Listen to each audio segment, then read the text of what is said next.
So, update on the project, the W project. I took the chassis that we're going to build into the oval racer into my good friends at LeQuay's Welding. They are going to reinforce the front end and fix up the tubes for the bigger spindles for the steering. Next step is to get a suspension and a track figured out. I'm back here in the boneyard. There are a few treasures out here, but mostly carcasses and a lot of rusting metal. So we'll pull this. We got an 80TX chassis here with a rubber track.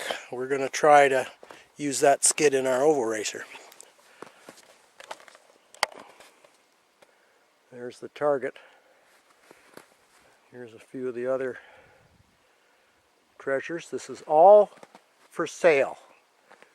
If you want to bring a very little bit of cash, you can take your pick. But anyway, we'll hook onto this and drag it in. Of course, we're using the ever reliable Viking. When the Viking starts, all the other sleds stop and listen.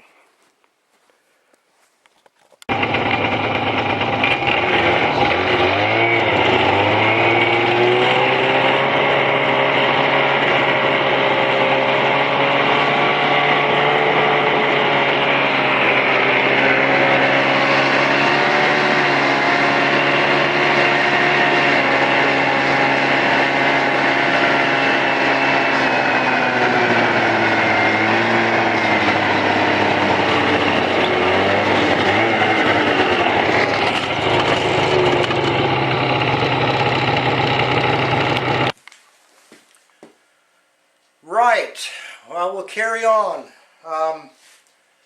Got that 80TX chassis in the shop overnight just so it could melt off. We still have snow here. It's March 25th, 2015. And what we aim to do is take the suspension and track and drive axle out of this toboggan and see if it's suitable for our oval racer. And I've been searching for a decent track to use on it and what size, and doing some research. I think we're probably going to end up with a 121 rubber, a little longer than what we want, but much more workable and much more available than the 116s and shorter tracks. So we'll see how we make out there.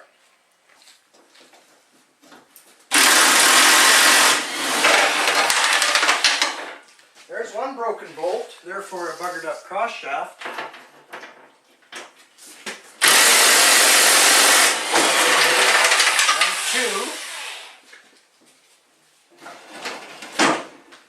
They aren't the bolts that came from Polaris by any means, not plated or... That one worked.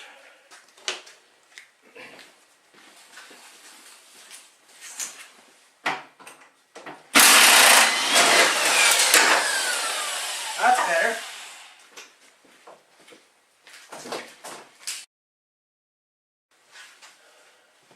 Not the most enticing skid.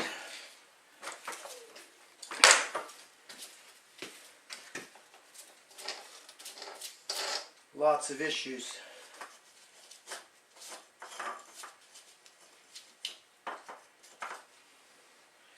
We shall see.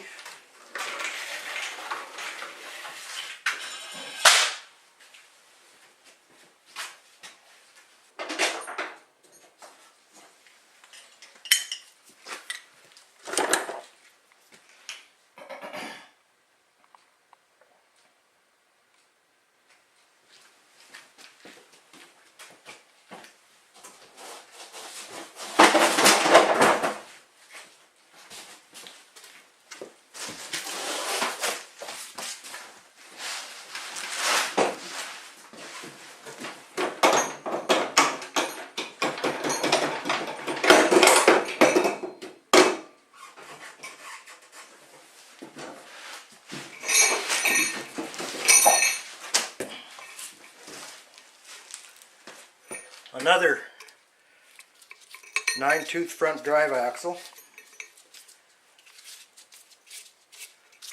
Rusty. Needs a bearing. At least it's out.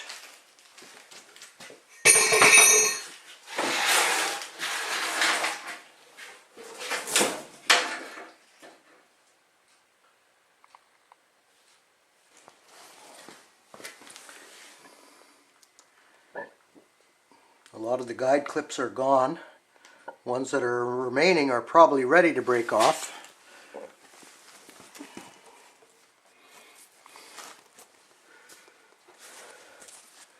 And there are some gouges. That's probably from the front broken shock that they took off. But I don't see any big tears or rips. This is when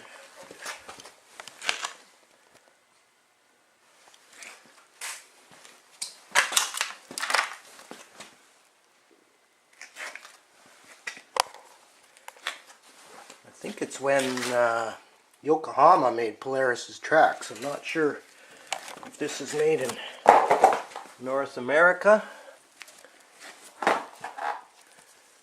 Definitely a Polaris vintage track.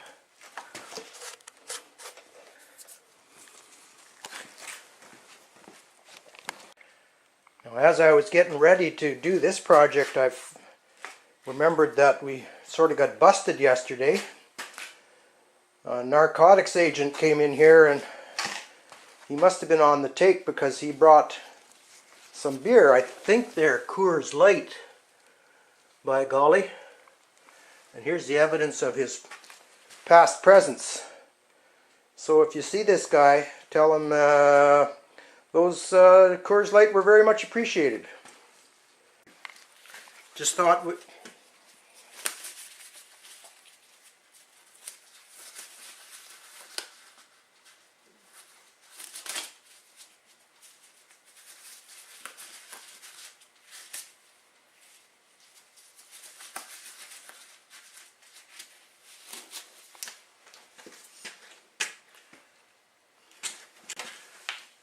we'd steal a few brackets and things off this chassis before we took it back to the boneyard. Things like the seat gas tank bracket are often rusted right out. This one is actually pretty good. Needs a little bit of a MIG welder help and some paint, but I've seen these rusted right off, so that'll be useful to somebody. Put it on the shelf for the auction sale. As well, we have a straight tie rod. Very seldom that straight. And again, we can reinforce that with a piece of conduit over top. And I see some of the oval racers are putting a rod like this from spindle to spindle on the ski saddle. For a little bit extra stability there, so we might experiment with that. So that's a good item to take off. The steering column itself is seized solid. They get seized right in this tube, and it can be freed up with heat and persistence, but we'll take it off anyway. So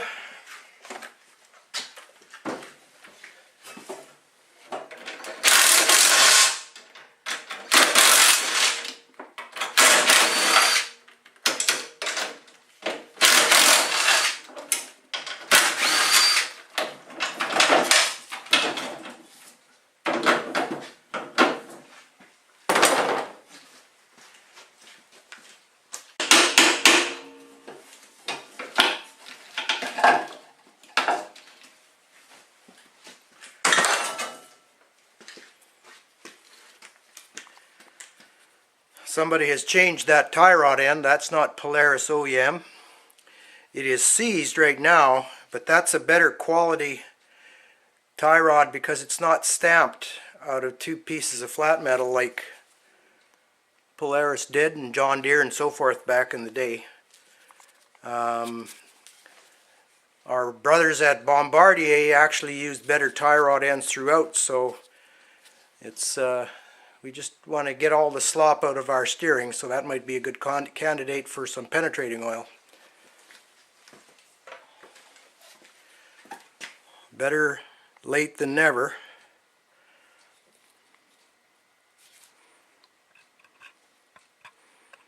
Who knows?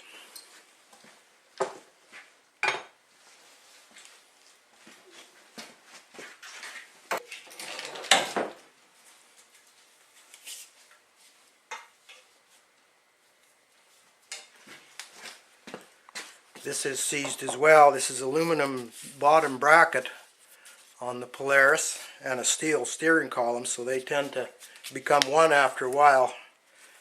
But I have heard tell of guys slitting the backside with a zip cut, and therefore loosening that off, lubricating it, and then once it's bolted back to the bulkhead, the slit doesn't really matter anymore, as long as it's tight. So,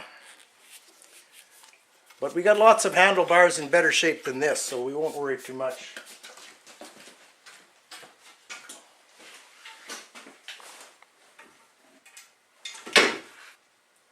And again, only half a bumper.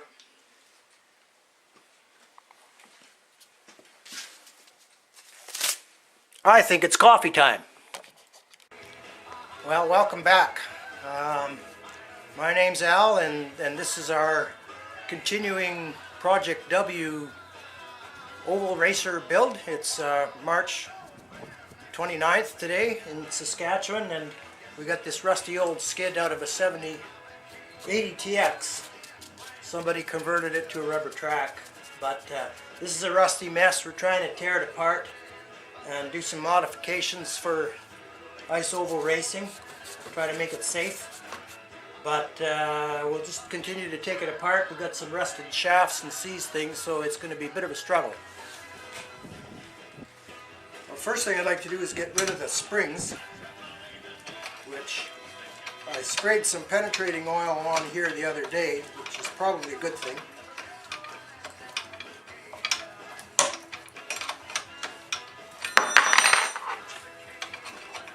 This is an aluminum rail setup with 4 idlers across the back, which is kind of good. We're going to modify that a little bit to try to prevent the track from derailing in the corners, which has happened to me, as my fellow racers can attest.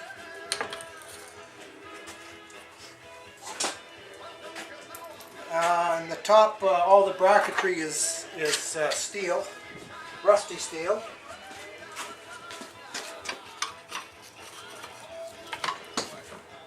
Here we go. Now what we don't like about this type of skid is it does sit quite high.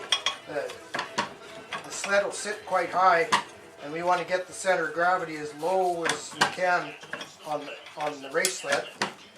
So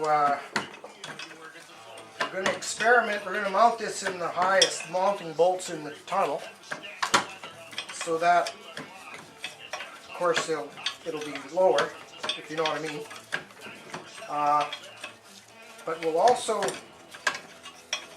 probably build a linkage, adjustable linkage, that we can suck the rear suspension down, preload the springs, and get it sitting lower.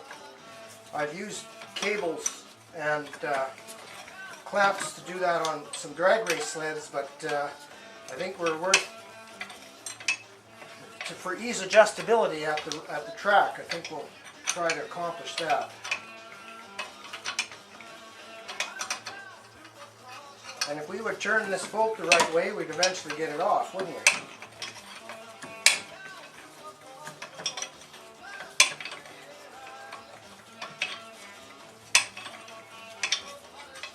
I think we're in big trouble here. I think this aluminum cross shaft in this steel tube is seized. So it's all one piece. We may have to look for a new scissors for the suspension, because I'm worried that this is not going to come apart.